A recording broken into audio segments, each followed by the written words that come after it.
नमस्कार मित्रांनो, तुमचं माझ्या कुकिंग डायरीज विथ राहुल या चॅनलमध्ये सहर्ष स्वागत. आज आपण एकदम चवदार आणि क्रीमी मँगो लस्सी घरच्या घरी कशी बनवायची ते पाहूयात. सर्वात आधी साहजिकच आपल्याला पिकलेले आंबे हवे आहेत. आता हे आपण आंबे कापणार आहोत आणि त्याचा गर आपण काढणार आहोत.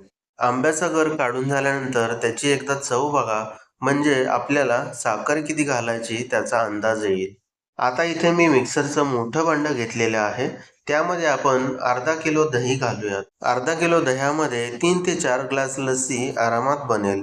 आता मी जो आंब्याचा गर काढला होता तो मी या दह्यामध्ये घालत आहे. आंब्याचा पल्प किंवा गर घालून झाल्यानंतर इथे अर्धा चमचा आपण वेलची पूड घालणार आहोत. याने आपली लस्सी एकदम चवदार बनेल. आता इथे मी थोडीशी साखर घेतलेली आहे, ती आपण घालूयात. आता हे सर्व मिश्रण मिक्सरला आपण बारीक वाटून घेऊयात.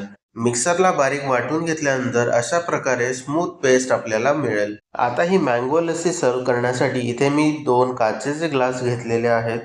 त्यामध्ये आपण लस्सी घालूयात आणि वरून गार्निशिंग करण्यासाठी पल्पचे थोडेसे तुकडे मी ठेवले होते, ते आपण वरून घालूयात.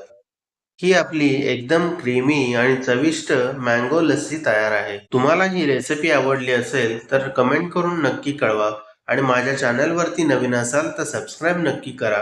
भेटूया अशाच एका नवीन रेसिपी सोबत. तोपर्यंत खा प्या मस्त रहा. धन्यवाद.